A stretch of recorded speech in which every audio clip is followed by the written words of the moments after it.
በስመ አብ ወወልድ ወመንፈስ ቅዱስ አሃዱ አምላክ አሚን።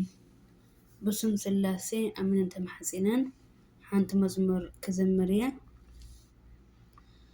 ዘፍቅረኪ ድንግል ኣደይ ይብዛሕኺ ክብሪ ምስጋና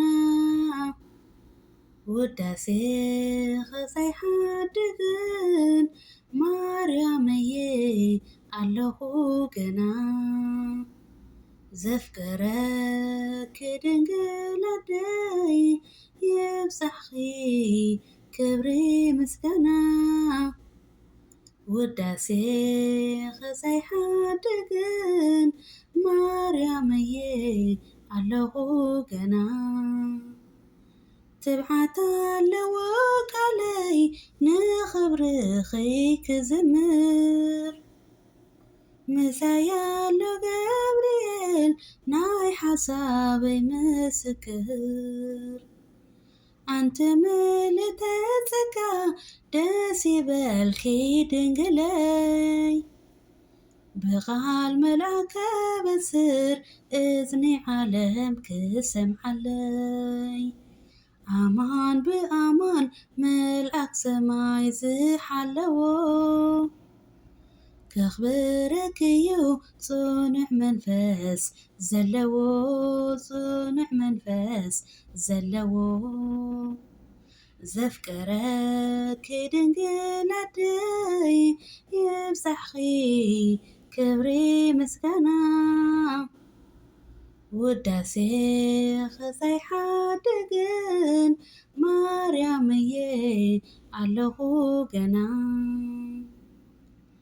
በዓል ዝባን ይሁዳ ቤተሰብኪ ክኸውን ክጭድር ከም ኤልሳቤጥ ካበይ ኮነለይ ክብል። ዳሃይኪ ኣስምሕኒ መንፈስ ክግለጸለይ ሰላም በለኒ ድንግል ክሰራሰር ውሽጢ ልበይ። ኣማን ብኣማን ድምፂ ወፀ ካብ ይሁዳ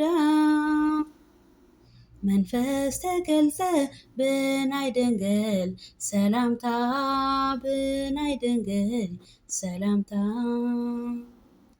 ዘፍቅረኪ ድንግል ኣደይ ይብዛሕኺ ክብሪ ምስጋና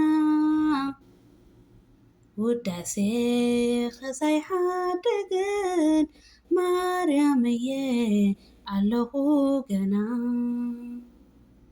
ኣብ ምድረ በዳ ግብፂ ኣብ ስደትን ኣብ ጉዕዞን ኣብ ደንበ ቤተልሔም ጽግዕተኛን ምስኪንን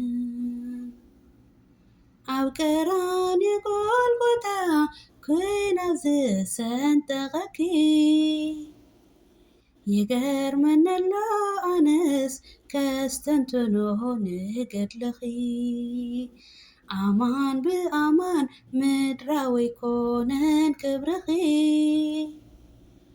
ከቢር ካብ ሰማይ ኣብ የማናይ ወድኺ ኣብ የማናይ ወድኺ።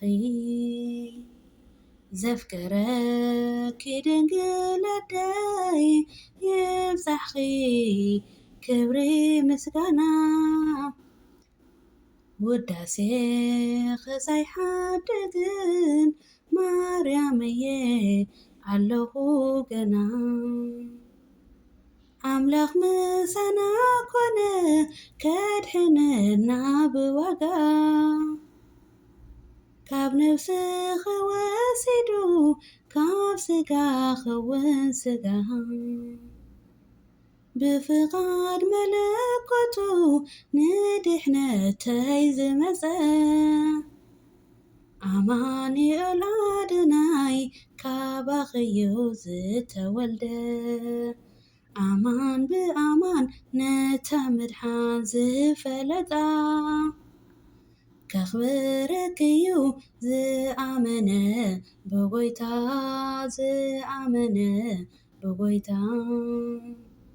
ዘፍቀረኪ ድንግል ኣደይ የብዛሕኺ ክብሪ ምስጋና ውዳሴ ክሳይ ሓድግን ማርያም እየ ኣለኹ ገና ዘፍቀረኪ ድንግል ኣደይ የብዛሕኺ ክብሪ ምስጋና ውዳሴ ክሳይ ሓድግን ማርያም እየ ኣለኹ ገና። አሜን አሜን አሜን። ስለ መዝሙሩ ናይ መዝሙር በዓል ቤት ልዑል እግዚአብሔር ኣምላኽና ስሙ ዝኸበረን ዝተመስገነን ይሁን አሜን። ኣብ ዘውደቅኩ ዘንጠቆ ብኣፈ ትጉሃን መላእክቲ ተኣረመለይ ወስብሐት ንእግዚአብሔር አሜን።